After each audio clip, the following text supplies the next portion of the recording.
My name is King-Mong Chan, and I want to begin by acknowledging that we are standing here on unceded Coast Salish territory of the Musqueam, Squamish, and Tsleil-Waututh nations. I am part of the Carnegie Community Action Project Chinatown Concern Group, and we're a group of mainly downtown east side Chinese residents that are very concerned about the way that Chinatown is being changed and transformed. And I am against this rezoning application and urge City Council to reject this proposal. 450 Gore Avenue is a site located right across Chinatown as a zoning district. So even though it's not in Chinatown proper, it is on a location that is important to residents. And I've heard from residents that Gore Avenue especially is important to them because there's a few grocery stores along Gore Avenue, reaching from Sunrise on Powell and another in Georgia. And as you may know, up until a few months ago, there used to be 2 grocery stores on Georgia. No longer so, it's down to 1. The historic area Heights Review and the Chinatown Revitalization Plan did not help that store in Georgia that I was talking about. And the concern from Chinese residents that I work with is that Chinatown is becoming less and less like Chinatown and instead becoming like a Western town. That's what they say on the streets when you talk to them.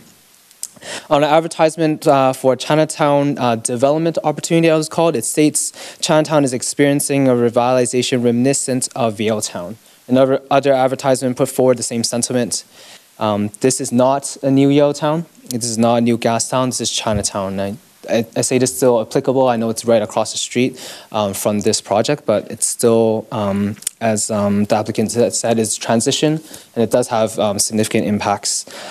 Development like this do not respect that this is Chinatown and its area because it contributes to a change of the neighborhood further and further away from Chinatown's character. It increases land values for retail and housing and doesn't provide any housing that is affordable to low-income people. We talked about how the median household income in Strathcona was $24,000, which works out to affordable at $613. Even safer, although there was recent increase, and after a couple of years of not having an increase, the ceiling is $765 for Metro Vancouver, so it's not affordable for even seniors that apply for a provincial rent subsidy. And so micro dwelling starting at $850 and then moving onwards from there, it's not going to be affordable to them. Chinatown's medium income household is even lower than that. And so what does it mean for the current residents that are living in SROs and Chinese Association buildings that because of the states of the buildings, we don't know how secure these residents are or who want to move into some sort of more secure housing that they can afford. And so talking to this affordability issue that I know Council is very concerned about, I think there should be some looking into this development cost levy bylaw in terms of amendments, why there's waiving of these fees, although this housing being built is not affordable to the residents.